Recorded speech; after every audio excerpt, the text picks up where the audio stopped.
chains. For those that don't know me, my name is Bethany Munley and I'm the WDI's Company Engagement Officer. I'll be chairing today's session, so thank you all very much for giving us a bit of your time to join the discussion today. While we're just waiting for a couple more attendees to arrive, I'll run through the format for the event.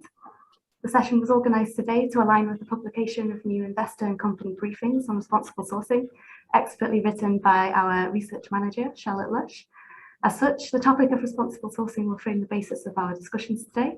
We hope to give an extensive insight into corporate responsible sourcing practices, while providing an opportunity for all speakers and attendees to share knowledge and advice in an open and collaborative setting. Rather than hosting a formal webinar presentation, we'd like to encourage as much interaction and candid conversation as you feel comfortable with. For those that are happy to do so, please feel free to put your cameras on and do ask questions or give comments at any time. If you're comfortable speaking, please feel free to unmute yourself to ask questions, but if you could try to remain on mute, otherwise to allow our speakers to be heard, that would be much appreciated. Of course, we recognise that some audience members might wish to remain anonymous whilst asking questions, and that's absolutely fine as well. In that case, if you could please use the chat function to send a message to myself or any of our panel, and we'll happily respond to you anonymously. Just so you're aware, the meeting is being recorded today, but that recording will only be sent to those that have registered in advance for the event. It won't be published anywhere else. And lastly, we do recognise that a large proportion of us are still working at home and interruptions inevitably do happen. Please don't worry if that's the case. If you do need to step away from the screen at any time, feel free to do so. So, we're absolutely delighted to be joined by such a fantastic panel of speakers today. With us on the call is Joanna Ewart-James, co-founder and executive director of Freedom United. That's a US non-profit which mobilizes action to end modern slavery around the world. Joanna is also chair of the Commonwealth Human Rights Initiative UK and on the board of Labour Behind the Label, campaigning for garment workers' rights. We've also got Jason Judd, executive director of Cornell University's New Conversations project, which focuses on improving global labour practices. Jason previously led the Ship to Shore Rights project at the International Labour Organization in Bangkok and served as vice president of the Fair Labour Association in Washington, DC. Also joining us from the New Conversations project is academic director Sarosh Guruvilla. Sarosh is professor of industrial relations, Asian studies and public affairs at Cornell University and visiting professor of employment relations and organizational behavior at the London School of Economics. We also have joining us ESG and supply chain expert Kate Larson. Kate advises and trains companies and investors on supply chains, environmental and social due diligence for ESG and human rights due diligence. She has 20 years of experience, including considerable industry and stakeholder collaboration, having previously held positions as corporate responsibility manager and responsible sourcing director. Kate developed and led influencing remediation of forced labour and modern slavery after managing investigative site assessments from China, Asia and globally. And last but certainly not least, we have Julie Goodrich, founder and CEO of North Star Asset Management, a Boston-based socially responsible investment firm that uses creative shareholder engagement as a positive force for change. And of course, one of the WDI's valued signatory investors. Julia has decades of experience engaging companies on a wide range of social issues, including her firm's in-depth research on prison labour in the supply chain of public companies, in which North Star works to hold companies accountable for their role in increasing the profit motive for mass incarceration. So thanks very much to all of our speakers for joining us today. I'm really looking forward to hearing from you shortly. Before we dive in, I'll quickly run through the agenda. I'll begin the meeting with a brief overview of the trends, insights and statistics on corporate responsible sourcing policy that was revealed in the 2020 WDI survey cycle. The findings are discussed in far greater detail alongside much more information in the research briefings published today, so do take a look at this. After the findings overview, we'll hear from each of our speakers in turn to talk about their work, provide advice and share expertise and experiences, and then we'll dedicate the remainder of the session for a panel discussion, during which we'd love for you to ask any questions that you have. Do feel free to ask questions at any time though, and where it's appropriate to do so, we'll address them as they come in. So just a snapshot of the state of play in relation to responsible sourcing. So here's some of the key findings from the WDI 2020 data. So whilst positively, the responsible sourcing section of the survey was one of the most complete sections overall, a deeper look at the data did show there's still some way to go if we're to see real improvements in global supply chain labour standards and responsible sourcing in practice. So whilst a considerable number of companies are taking action to improve conditions, and that does deserve recognition, there are a few statistics highlighted that there is still room to improve. So some of the key findings we'd like to mention relate to screening suppliers and providing incentives. We firstly found that whilst the majority do so, a considerable 19% of responding companies do not currently screen suppliers based on their human rights commitments. And additionally, 34% of companies did not describe any measures they implement to incentivize those responsible for sourcing decisions to ensure that the company meets workers' rights commitments. As we'll hear from our speakers shortly, providing positive incentives can significantly influence adherence to workers' rights. Furthermore, it's encouraging that the vast majority of companies, 92%, explained whether they require suppliers to respect a minimum set of labour standards, with 98% of companies that responded to the question stating that they did. However, when investigating further, companies are less transparent about the actual content of the policies, with 75% describing the terms and just 62% providing the actual documents. More revealing still was the indication that there still seems to be a lack of understanding in relation to how sourcing and purchasing practices can impact suppliers' ability to meet workers' rights commitments. So while 60% of companies responded to this question, the vast majority spoke about their responsible sourcing commitment and mechanisms to monitor supplier compliance, rather than identifying purchasing practices that may be limiting suppliers' ability to meet these commitments. Again, we'll discuss many of these issues in more detail shortly, but hopefully that provides a brief insight into some of our findings to date.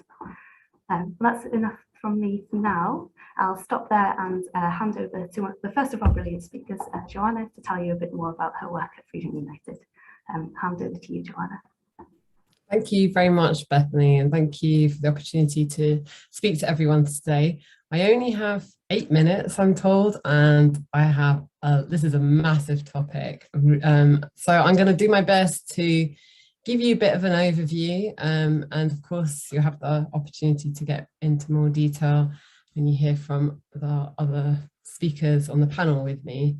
So Freedom United, as Bethany mentioned, is a US registered non-profit that's focused on building a global movement against all forms of modern slavery globally.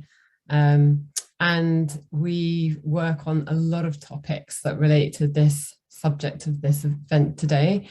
We've been campaigning on ending child slavery in the cocoa industry, in mica in India, mining in Eritrea, in the hotel sector, volunteerism, Central Asian cotton, chicken and fishing in Thailand, and palm oil and laws in Australia and UK. You can see that this is incredibly broad ranging as a topic. And it's important that people have a good understanding of what we're talking about when we say modern slavery or human trafficking, because the terms are bandied around quite a lot, but without necessarily a super clear concept of what these mean. So I want to share with you in the chat box a glossary that we've recently published on the website on freedomunited.org, which is basically a digital version of a glossary that the ILO put together. In it, it's just coming through now. In it, you'll see that we've covered some of the most commonly used terms. The glossary itself has many other concepts in it, but rather than me going into the depth of detail of the differences between forced labour and debt bondage, human trafficking, child slavery, etc., you can check in the glossary there for what the terms mean and get more information. And there are, one of the things about today's conversation is also prison slavery, and so I'm going to talk about that in a bit more detail. But before I do, I just want to take the opportunity for us to think about trends in this space and to give you a bit of an overview. So historically, we've relied very much on the state to ensure that standards are maintained and that the state protects people from exploitation. And of course, the late John Ruggie pulled together the very influential guiding principles on business and human rights, which sets that out in detail. So the state's responsibility is to protect people from human rights abuses. and the corporate responsibility is to respect what those protection measures are. Now, in practice, that hasn't proven to be adequate or enough to see a real tackling of the type of extreme exploitation we see in supply chains. And, we don't have a good idea of how many people are in forced labor, but the estimates are it's at least 24 million are in forced labor at any time. I suspect that's vastly underestimated. And of course, we should think about it as a continuum of exploitation. So yes, there'll be some situations which don't quite meet the definition, the legal definition that's largely framed around the International Labour Organization treaties, but are nevertheless very exploitative, which of course we wouldn't want to see in supply chains. So that does mean that if we're capturing a wider number, a wider forms of exploitation, we're really talking about tens of millions, probably more, around the world. So thinking about that, what we're seeing now is a growth in mandatory human rights due diligence and legal liability on companies. And you're seeing that in the form of legislation, which at the minute is the ones that have passed are focused very much on reporting. So we have the Australian Modern Slavery Act, the UK Modern Slavery Act. There's also the California Transparency in Supply Chains. And there is legislation in the wings on mandatory human rights due diligence, some of which is passed. Germany, for example, there's a due diligence law in France. There's a lot of initiatives that are currently underway. There is a trend in that direction. And also on import controls, that exists already in the US under the Tariff Act of 1930.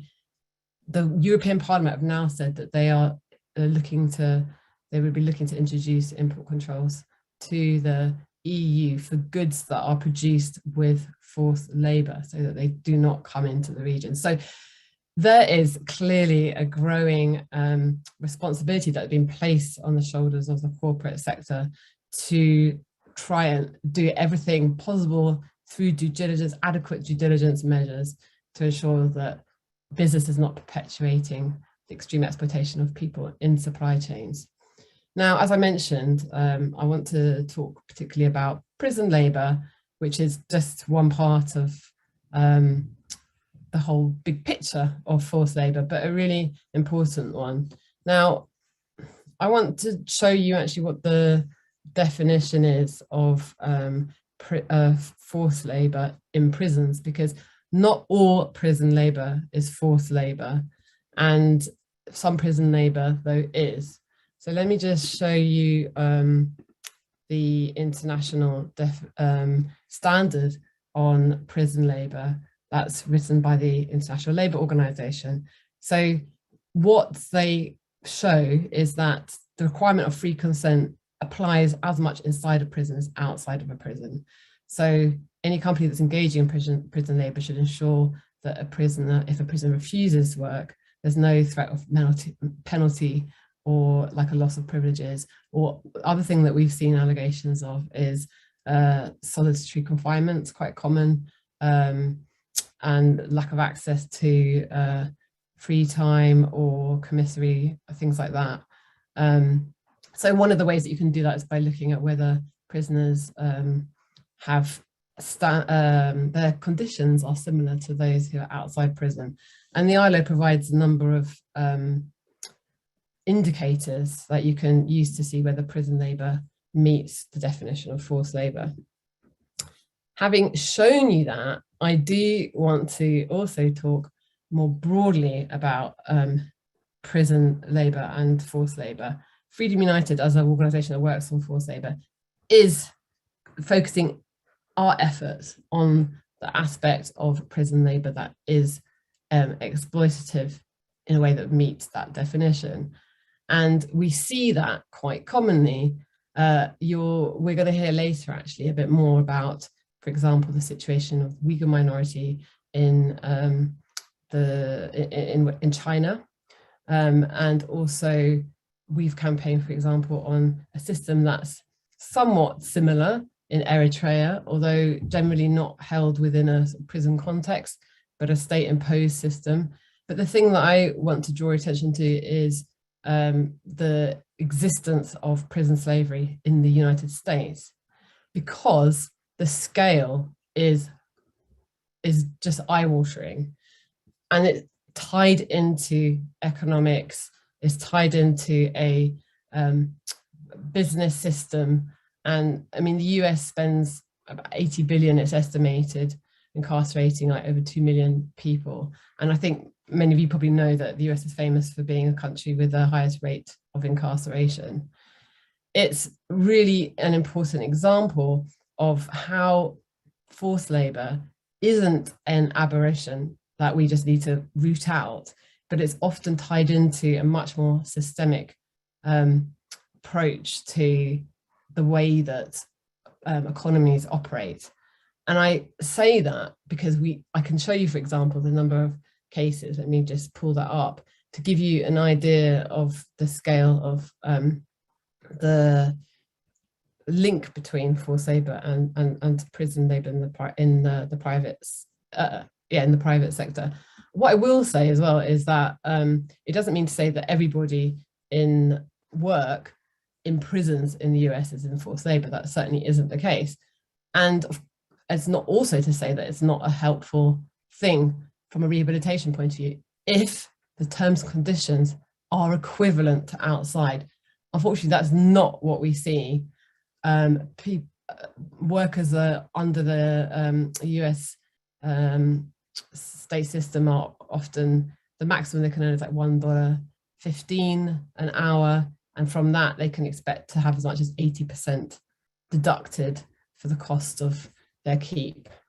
So just to, as I mentioned, just to give you a quick look, I'm going to just show you some of the cases that have been taken to court against some of the prison providers, which are a mix of federal, but also private sector, like CoreCivic and GEO Group, two of the bigger companies that are involved in the prison system.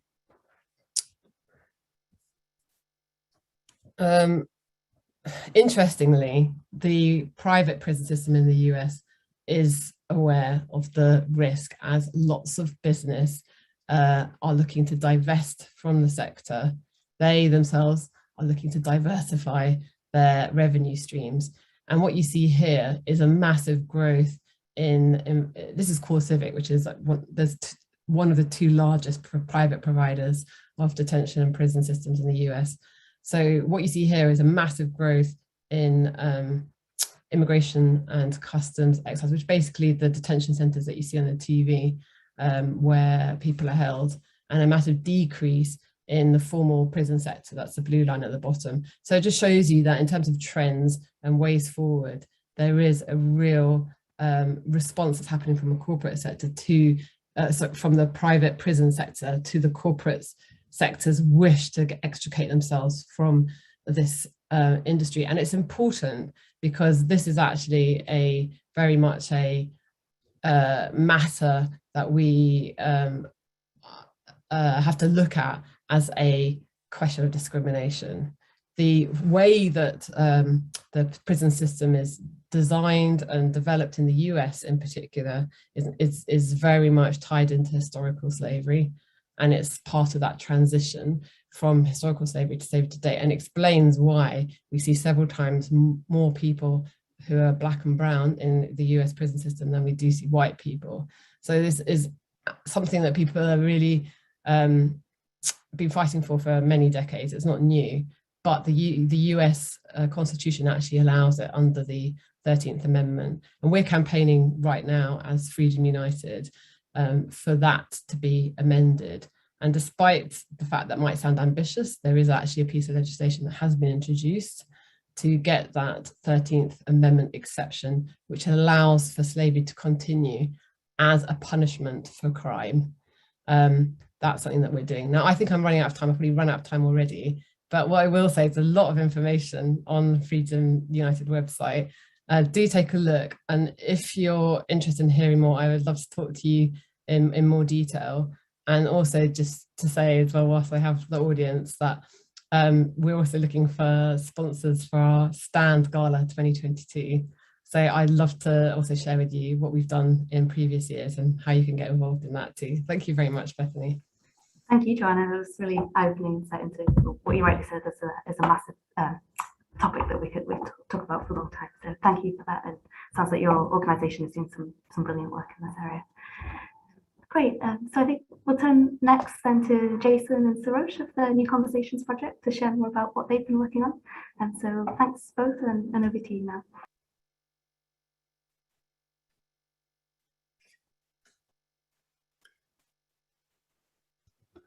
Yeah, Sarah should begin. Yeah, I will get to it right away. So our project is primarily dedicated to data-driven research, and we've collected data from all the actors in the global supply chain, auditing companies, regular companies, suppliers, and so on and so forth. And we think the only path to improvement is through the analysis of existing data. Much of what I'm going to share is based on my book, which has just come out in April, which has a lot more data than you will see in this presentation. So in terms of is private regulation, regulation by companies about labor standards in global supply chains working? This is the overall gross progress slide. This is based on 40,000 audits over a 7-year period. And these are based on the major violations that are found, not the minor ones. And you can sort of see this little red line shows the time trend on average across all of these garment exporting countries. And no, not just garment exporting, it's multiple industries. And you can sort of see that from 2011 to 2017, there hasn't been much of a change in terms of the number of violations per audit that have been found. Okay, so if you sort of ask the question, is private regulation working? These charts tell you on average that there isn't the constant improvement that you would expect to see in right? And these are just the major violations. So it's violations per audit. So 40,000 audits into that many violations gives you the total. Okay. And we have this data for each labor standard. So we can have it disaggregated. I'm just giving you a gross picture given the 8-minute, limit. And this is about all factories in all of the countries. It's also clear that repeated doses of the medicine do not cure the patient, because we look at the same factories over a 4-year period with multiple audits. So these are factories that have had as many as 10 audits in a 4-year period. But even there, you don't see improvement. The number of working hours violations or hourly wage violations remains the same. So the question this raises is, what's the point? What is going on, right? This is about the information given to the auditor being falsified. It's unreliable. Auditors go to do their job, but the companies there often falsify their data. And so this is the percentage of falsification in this 40,000 audits that we have seen. And so you can sort of see that in China and India, 50 to 60% of the audits are based on falsified data or unreliable data. I mean, this particular auditing company tries to figure out what's trustworthy and what's not. And they have a formula for that. They sort of look at multiple sources of evidence before they come and sort of say, oh yeah, this is unreliable or it's falsified. Not only that, these are, I think everybody knows that there's been falsification, but I don't think people have understood the scale of that. And we've also studied an audit consulting industry in China that helps factories falsify. And we have very, very detailed evidence that shows how they falsify and what they do and what are the various things in it. And that's also in my book. Okay. So when violations of core labor standards per audit are extremely low. And, I mean, this is not an issue to celebrate the fact that they are low. It actually means that given a 2-day audit, auditors do not have the time to actually check these things. right? I mean, to take discrimination, for example, there isn't any discrimination at all based on these figures per audit, but I mean, how do you expect an auditor going for 2 days in a factory and expect women to tell you that they've been sexually harassed? It's not going to happen in that, few hours that they have to talk to workers. And so this, although the data show that there are very, very few violations, I think this is very misleading, and we have to look at the way audits work on that. Okay, this is from the auditing company, but this is from a big global retailer, one who is, a member of all of the multi-stakeholder organizations, a responsible company. And you'll find that here, the number of violations that they find, they find violations on everything, but except freedom of association. It's hard to detect, right? And despite large demands in the factories for unionization. Okay. When we look at apparel, most of the big apparel companies are sourcing their clothes from countries where the institutional support for freedom of association is poor. And these are from publicly available data on the company's websites. Right? We have more detailed information about how freedom of association works in these companies' factories, but that's for another day. The biggest issue is causal complexity. Many causes, including poor purchasing practices. Everybody knows that purchasing practices has a role to play, but nobody's been able to estimate it because companies do not share their order books, along with their private regulation data.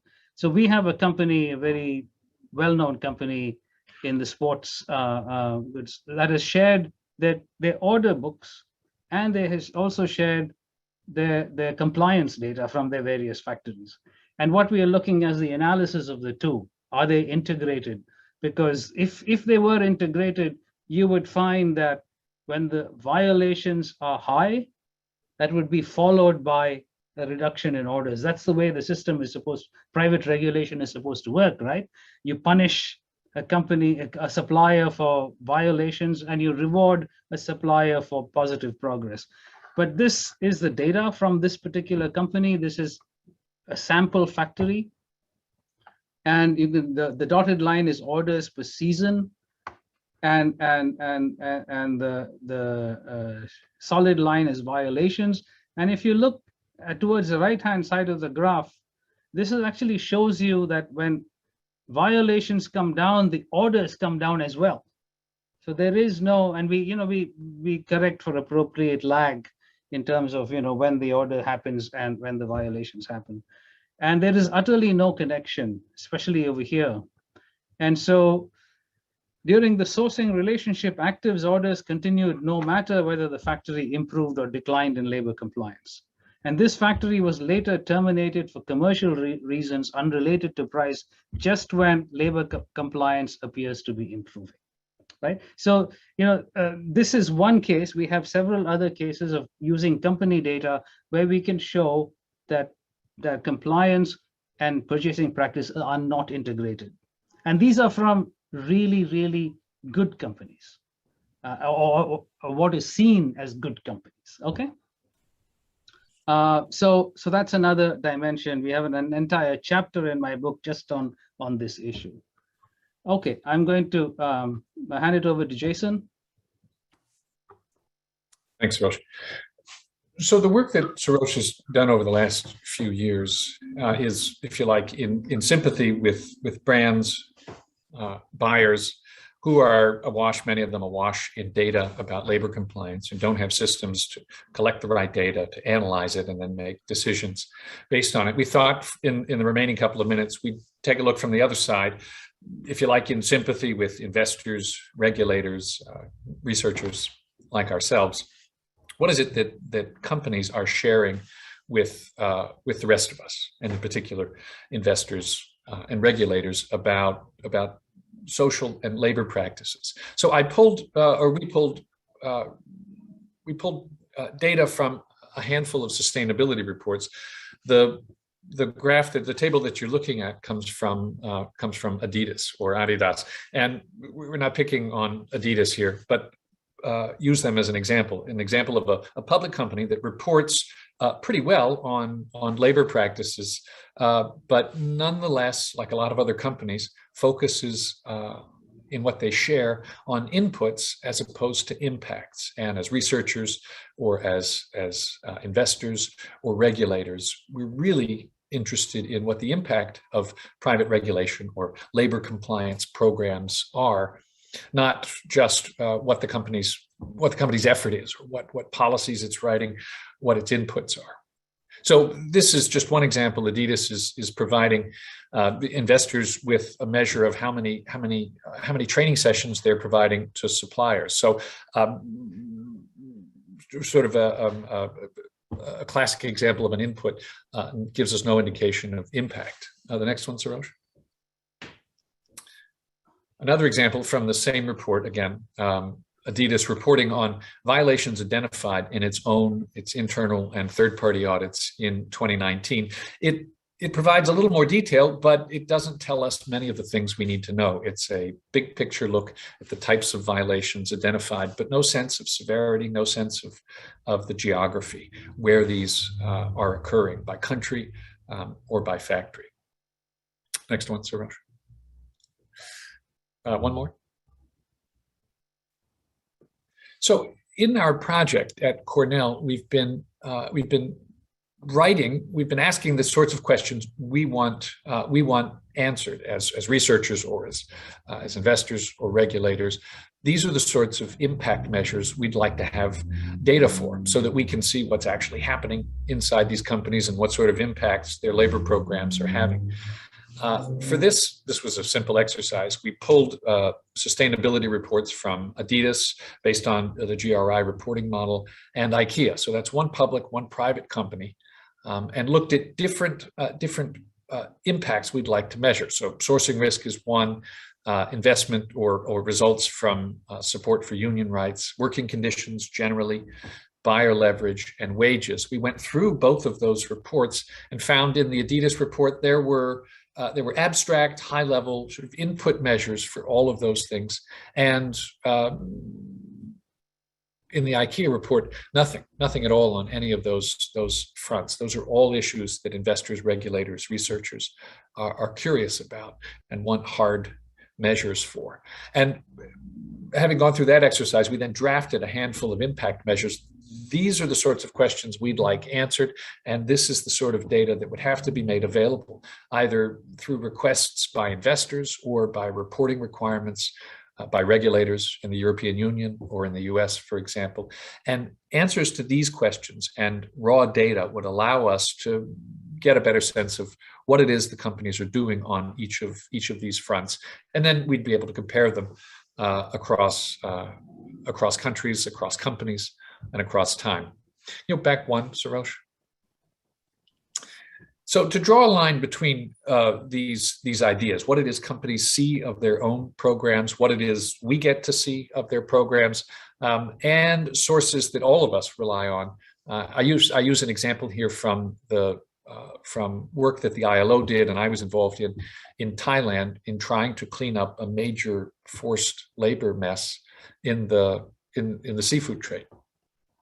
And I was initially surprised at the willingness of regulators, including the European Union and its trade relationship with the Thai government, but also by food retailers and major global food brands, their willingness to rely on the data provided by the Thai government. Now, admittedly, it's difficult for a global food retailer or major US or European food retailer to see quickly all the way to the end of its supply chain for all of the lines that it buys.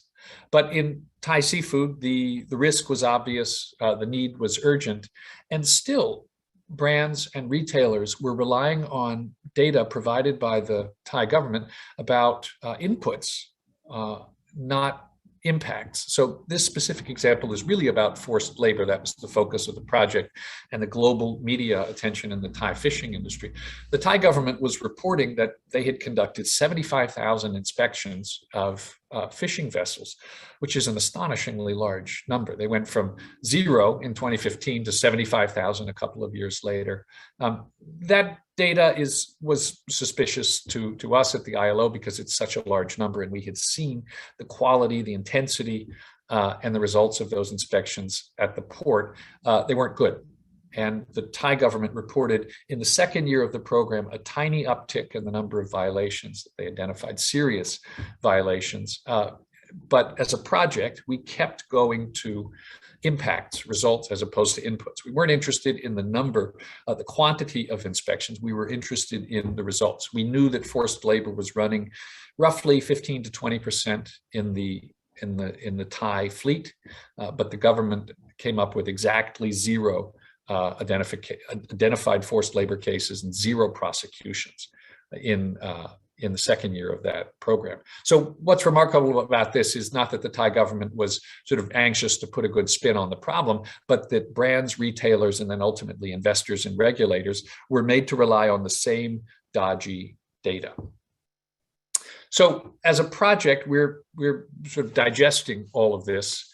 And in the current research, the newest research that we're doing, we're developing predictive models that will help investors and regulators, as well as brands and retailers, figure out what factory or workplace characteristics are the best predictors of good labor practices. That's a very intensive data analysis process, but we're getting there and focusing increasingly on the quality of management systems. Sarosh, as he said, will be at LSE again in the spring teaching. And for those funds and others, investors who are interested, we're happy to do a session in London in January or February, showing you the results of this round of work. Bethany? Great, that was brilliant. Thank you both very much. I know that was just a glimpse into the really extensive research that you're doing, but some really important findings there, and it'd be great to hear the outcome of the current things you're working on as well. Thank you. Okay, great. We'll move on to Kate next then.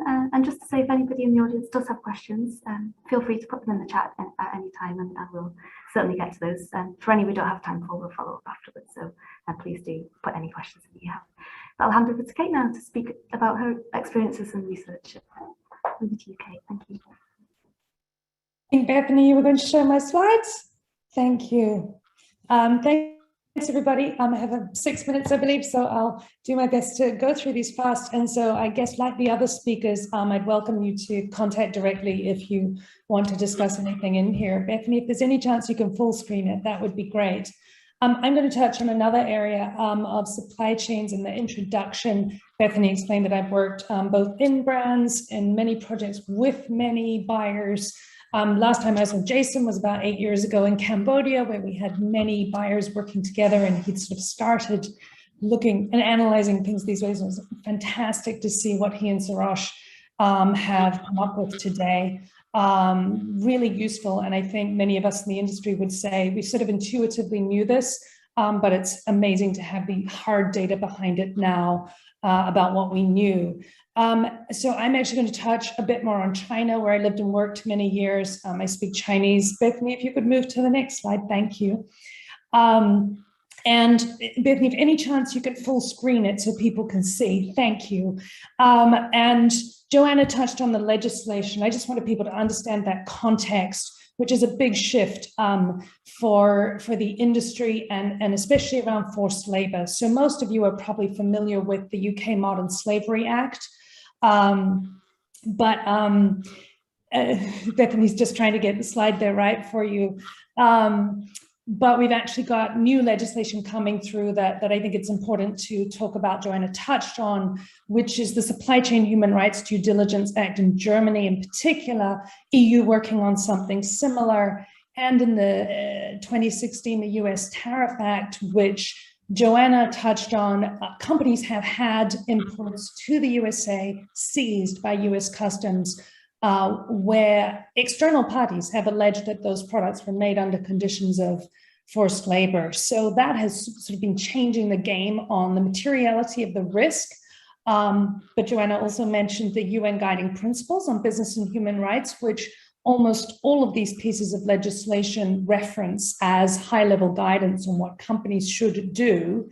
And the expectation there is to look not just at the materiality to the business, although that is increasing, but also the salience. So that is the brilliant, great stuff, which means the impact on the affected person. And I'll just touch on that a bit more in future slides. But the point of this slide was to say, A, that there is more and more legislation that I still see companies are not aware of, even if they're subject to it. And secondly, that the depth of that is widening. So we're going from just statements on, do you do anything on forced labor, to actual expectations for due diligence. And I think to link that to what Jason and Sarosh have been describing is that it's also no longer going to be acceptable to merely run a tick box program of commissioning some poor quality fast audits. And the reason I said the data was not surprising is because for those of us who were on the ground and had the mandate to actually be more investigative, we were seeing exactly what Sarosh described, which is a lot of falsification of data, a lot of outsourcing of risk by one supplier to subcontractors down the road where workers are exploited. And so the new expectations under laws are for due diligence when companies look harder, essentially, to summarize. But next slide, please, and I'll explain a bit more. But I just wanted to also highlight that, unfortunately, I wish we could say that modern slavery was going away, but it really feels like it's not. Joanna touched on this somewhat. Jason talking about, the Thai government's lack of enthusiasm to dig deeply, and it's only gotten worse. We're seeing a macro human rights risk increasing situation. At the same time as modern society is more reliant on foreign contract workers, even with COVID.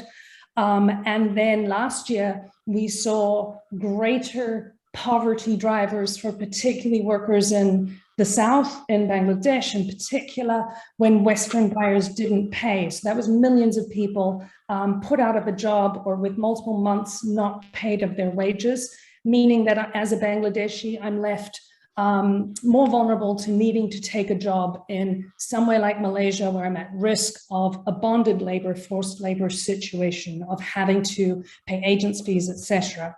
I'm now going to talk about the state sanctions side. Joanna's talked about the US prison labor system, and I believe Julie may as well. I personally see workers.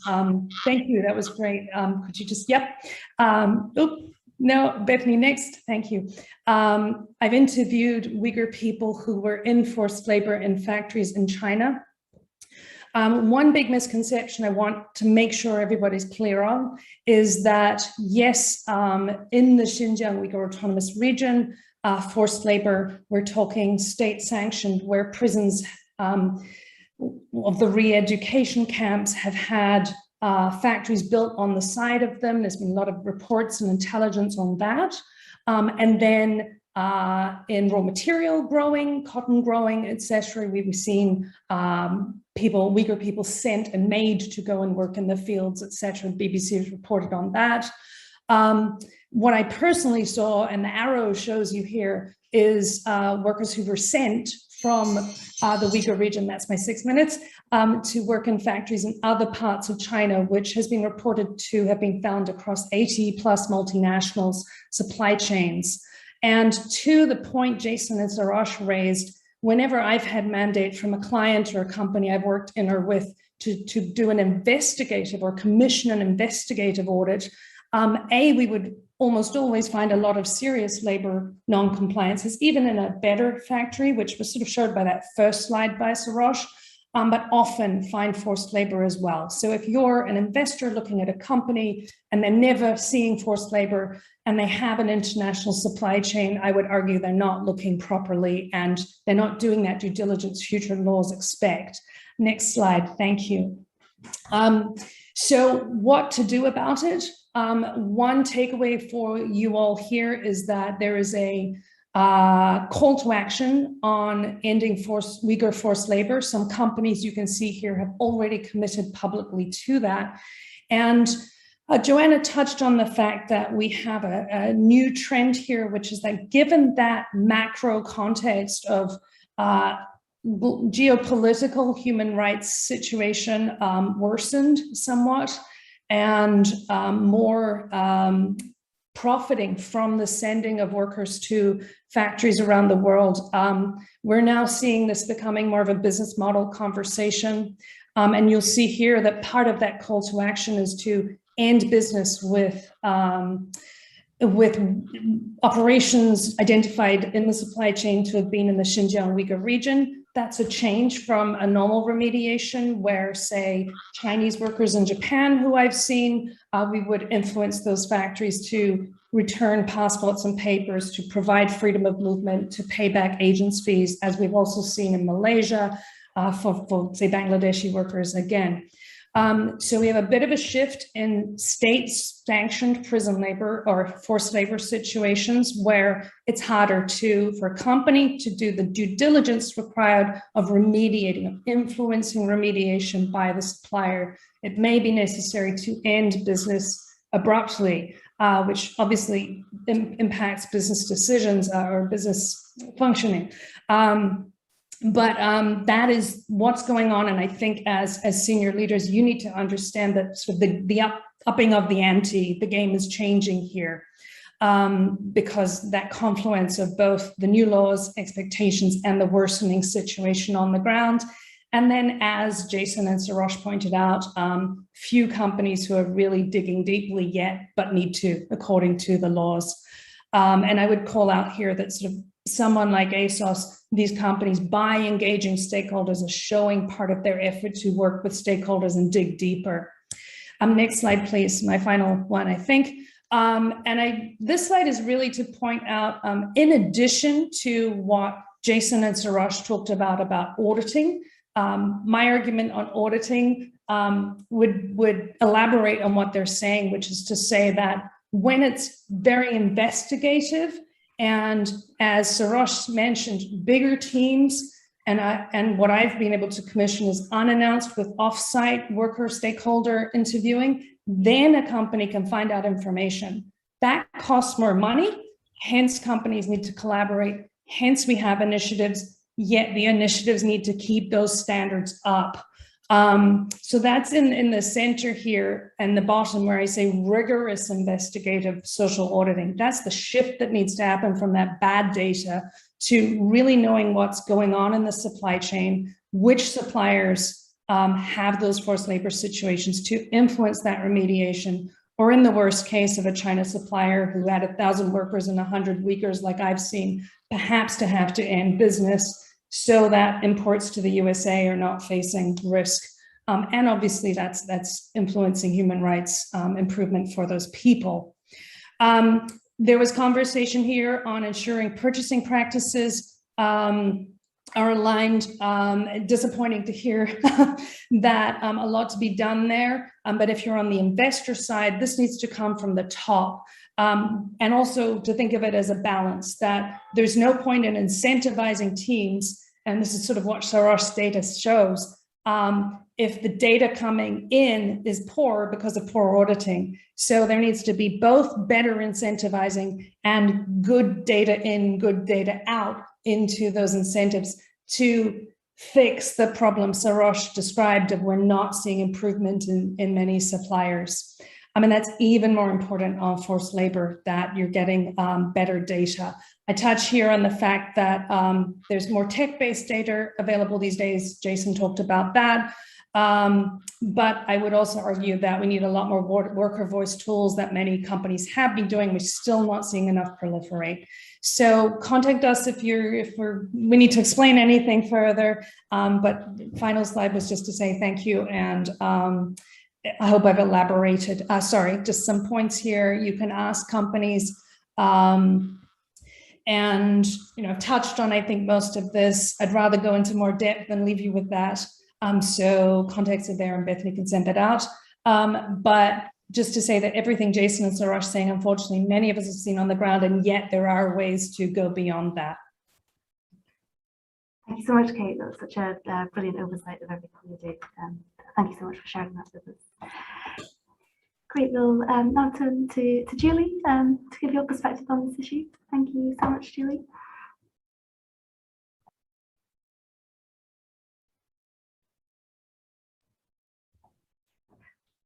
I'm actually setting my timer for 5 minutes now, 4 minutes and 49 seconds, because I think that a lot of what you've heard is considerably more important than what I'm going to share. But I will go back for a minute and say that, I mean, everybody's kind of touched on this. I'm going to give you a little overview and tell you what I think the problem is.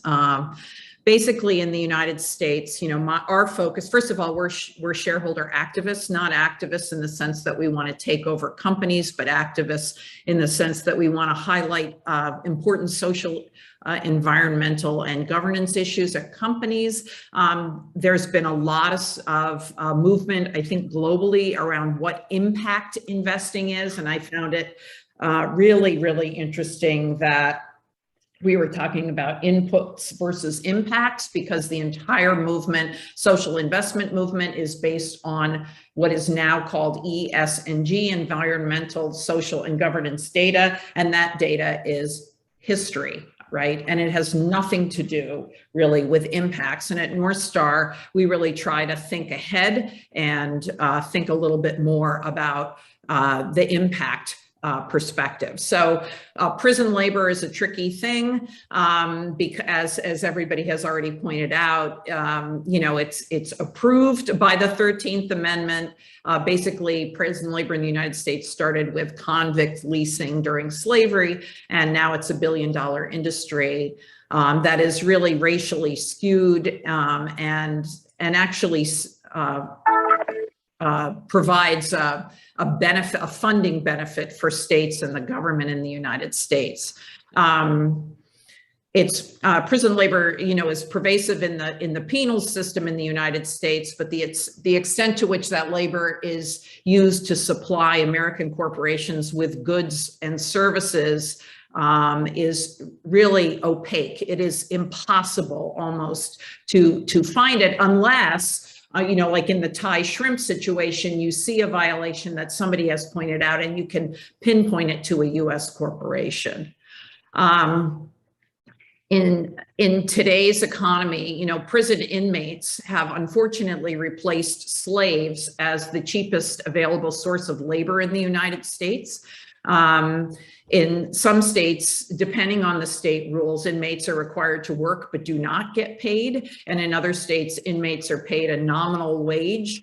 And overall, inmates are vastly underpaid for their work, regardless of whether or not they are employed by the prison itself or by an outside vendor.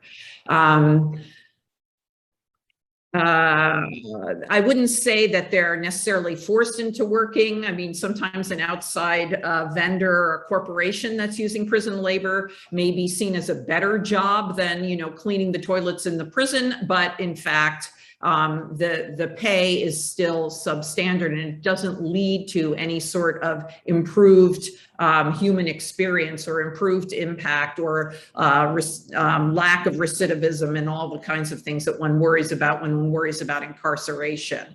In fact, I actually think right now that because of what's going on international, because there are more robust laws outside of the United States in terms of identifying and calling out forced labor, that prison labor is getting a pass in the United States. In fact, many of the companies that we've engaged with when we've created shareholder resolutions asking them about prison labor in the supply chain deny that they have it, point to some audits that they've done, or say that they don't allow for forced labor and really don't understand what the difference is between forced and prison labor, and that in the United States there really isn't any difference.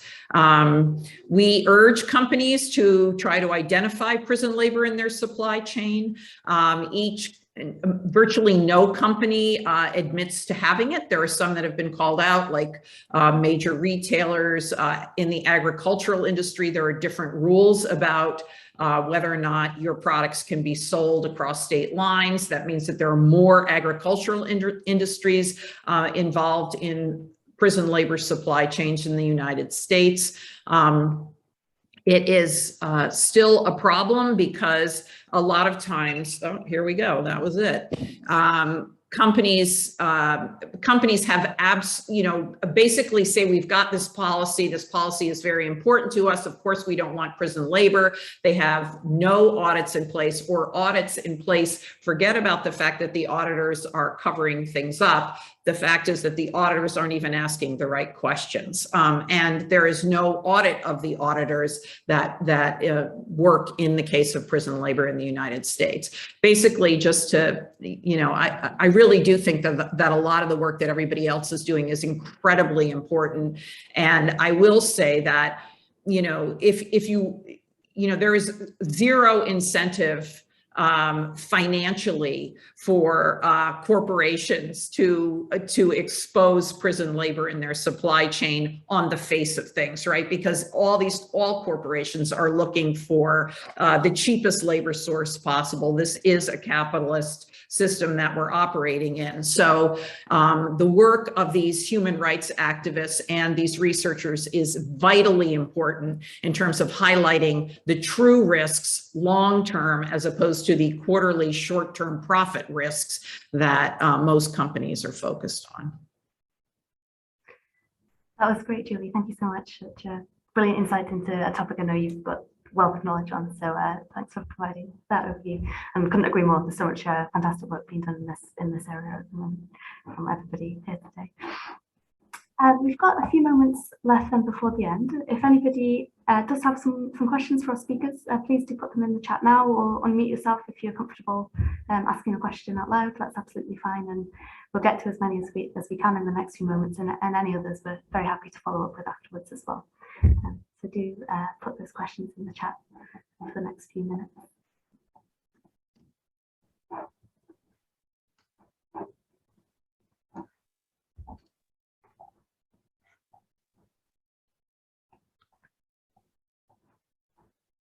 So we do have one question. I'm not sure if anyone would like to jump in on this, but someone asked if we could talk a bit more about the relationship between purchasing practices and responsible sourcing and pricing structures, and how these elements all impact global supply chain standards. I don't know if any of the speakers have any thoughts on that. The relationship between purchasing practices, responsible sourcing, and pricing structures involved. Pricing. I know, a huge topic. Yeah. As well. two quick things to say. On pricing, yes, pressure for very low prices does mean that factories can't pay for decent wages and decent conditions, and particularly if we look at a country like Cambodia. On the other hand, a company selling a product at a very high price does not guarantee that the workers involved in producing that product received decent wages or conditions. So there's a big area in between of, yes, pricing needs to improve and be fairer, and you'll often find a correlation between factories with poorer conditions, even in one company's supply chain, and those factories having received an average lower price per product.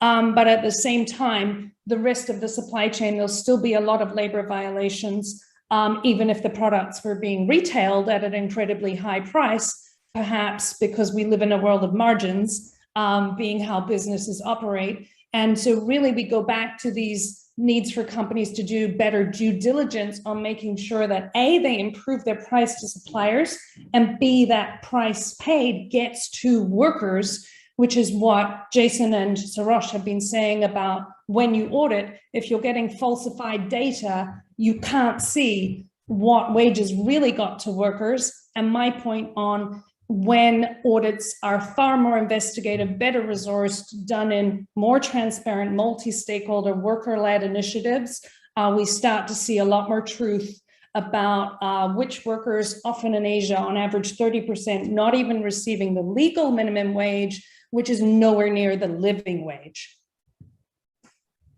So could I add to that? Yeah, absolutely. I just want to share a picture of purchasing practices. This is what we analyze in different companies in their supply chain. And so these are the metrics that we have to look at and to sort of say, how do these various issues affect compliance, right? So, and so companies need to have measures on these, and this investors need to see what these are, right? Okay. Definitely. Thank you. Thanks so much, Suresh. Well, we've reached the end of the session now. I'm sorry we didn't get around to many questions, but if you do have anything you'd like to ask, please feel free to get in touch with us at the WDI team.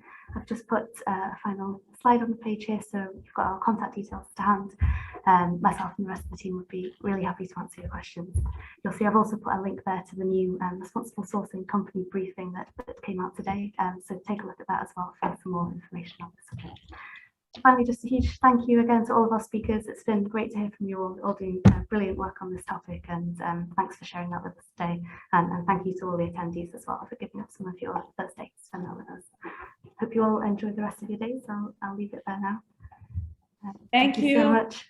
Yep. Thank you. Beth. Thank you. Very Thanks, great everyone. panelists. Thank Everyone you. for listening. Bye. Useful.